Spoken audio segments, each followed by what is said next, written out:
The studio lights dimmed to their familiar warm gold, bathing the stage in that polished television glow that hinted at comfort, conversation, and carefully controlled chaos.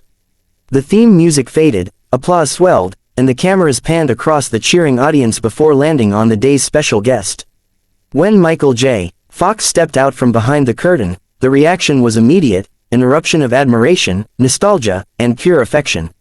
He smiled, modest and gracious, raising a hand in a small wave as though trying not to make too big a deal of himself.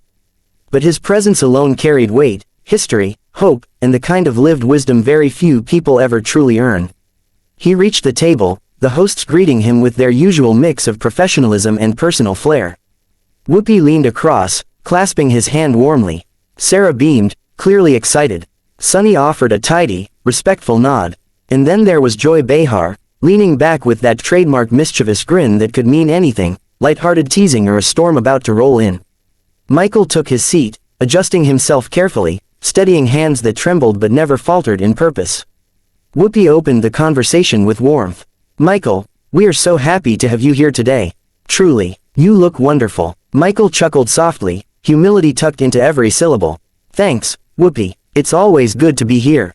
Feels like seeing old friends." The audience applauded again, softer this time, supportive. Sarah jumped in next, her voice bright and earnest.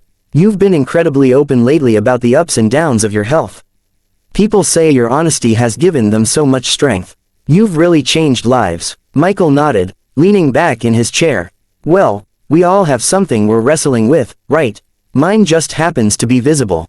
I try to be honest about what I go through. If that helps someone see they're not alone, then that's worth more than anything." A gentle wave of applause followed, accompanied by murmurs of admiration.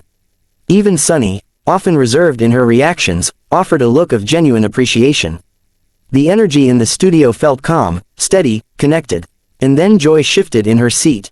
The micro-expression that crossed her face, half smirk, half challenge, telegraphed trouble before a single word left her mouth. She tilted her head, squinting slightly as though preparing to poke at something with a stick just to see what would happen. "Michael," she began, saying his name with theatrical emphasis, drawing a few knowing laughs from the audience. "You keep talking about perseverance and optimism. And that's great, really, but don't you ever think maybe you're giving people a kind of, I don't know, false hope?" The room seemed to inhale at once. Michael blinked, his friendly expression tightening just a fraction. He wasn't offended, not yet, but he was surprised. Across the table, Sarah's smile faded. Sunny quietly adjusted her posture, a tell that she knew a line had been crossed. Even Whoopi tensed slightly, eyes narrowing. Joy continued as though she hadn't noticed any shift at all. "I mean, you're dealing with something that's, frankly, impossible. Don't you think you make it seem easier than it actually is? Like people might get the wrong idea from your eternal optimism." For a moment, silence wrapped the table. The audience waited, unsure, gazes bouncing from Michael to Joy to the other hosts.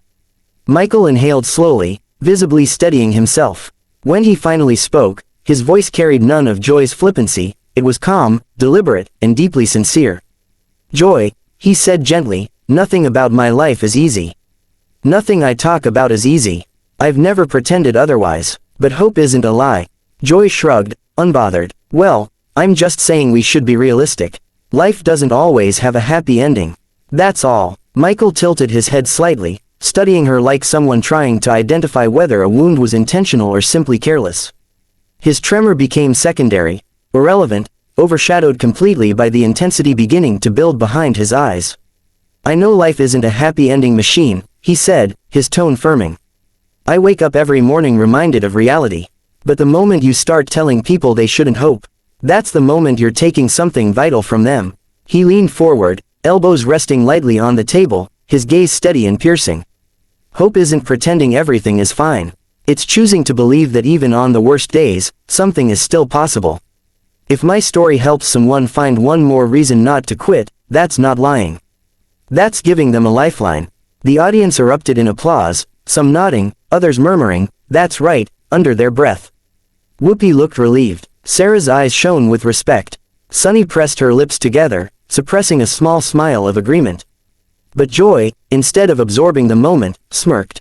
"Well," she said lightly, "I guess we just disagree then." It was a dismissal, small, flippant, careless, but it landed with the force of a slap wrapped in sarcasm. Something in Michael shifted, his jaw tightened, his nostrils flared subtly, and the warmth in his eyes cooled into something sharper, fiercer. He took in a slow breath, the kind a man takes when he's had enough, when his patience, so carefully cultivated, finally reaches its edge. The muscles in his face firmed, and for the first time in the interview, he looked genuinely angry. The silence after Joy's smug dismissal clung to the studio-like static, sharp and bristling. Michael sat there, shoulders tight, jaw working as he tried to swallow the frustration rising in his throat. Years of discipline, years of therapy, illness, kindness, restraint, kept him from snapping instantly. But something about the way Joy had brushed him off, like he was being dramatic or oversensitive, unlocked a part of him audiences rarely saw. Whoopi recognized the shift before anyone. She leaned slightly forward, eyes on Michael, prepared to jump in if needed. Sarah looked frozen in place, torn between wanting to diffuse the tension and wanting to witness every second.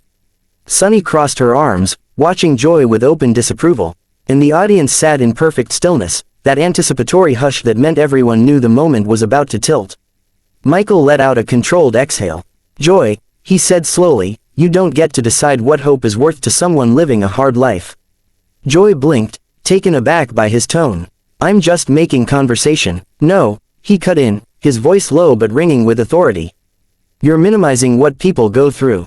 And you're minimizing what I go through. You asked me here to talk about my life, my experience, my challenges. But when my perspective doesn't match the cynical version you like to play for laughs, suddenly I'm being unrealistic." The audience murmured, soft at first, then louder. Joy bristled, her shoulders rising defensively. "I'm not minimizing anything, I'm just being honest. Some people can't just push through. That's life, and I've never said they had to," Michael shot back. "What I say is, we do the best we can. We fight the battles we can. We keep going because stopping means giving up on ourselves. That's not naive, that's courage." Joy laughed lightly, the kind of dismissive chuckle she used when she felt cornered. "Come on, Michael, don't make this dramatic. Not everything is some heroic fight." The tremor in Michael's hand intensified, but it wasn't weakness, it was anger he was desperately containing.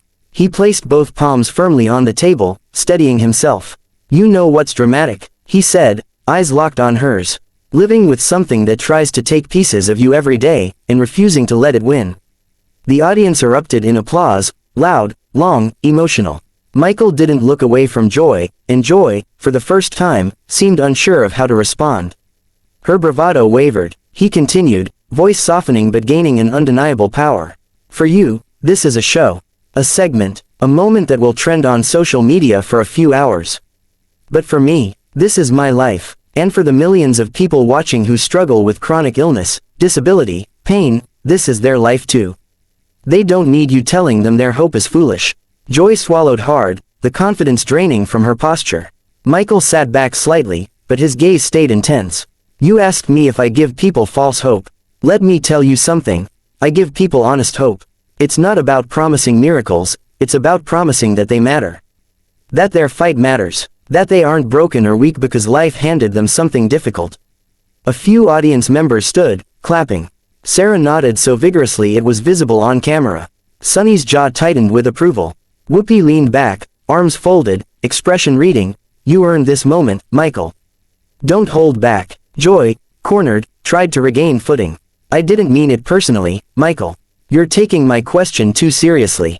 He shook his head. "You're not taking it seriously enough."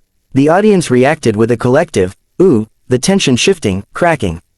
"I've spent years fighting, not for a cure, not for pity, but for dignity," he said. "And when you suggest hope is some kind of delusion, you aren't just insulting me. You're insulting everyone who wakes up every day and chooses to live anyway. Do you understand how damaging that is?" Joy's face flushed. "I was just having a conversation." "No," he said again, calm but fierce. "You were being careless with something that matters more than you realize." Joy's lips tightened, and she looked away briefly. For Joy Behar, who thrived on confrontation, that tiny moment of retreat was shocking. The audience saw it, the host saw it, the cameras saw it,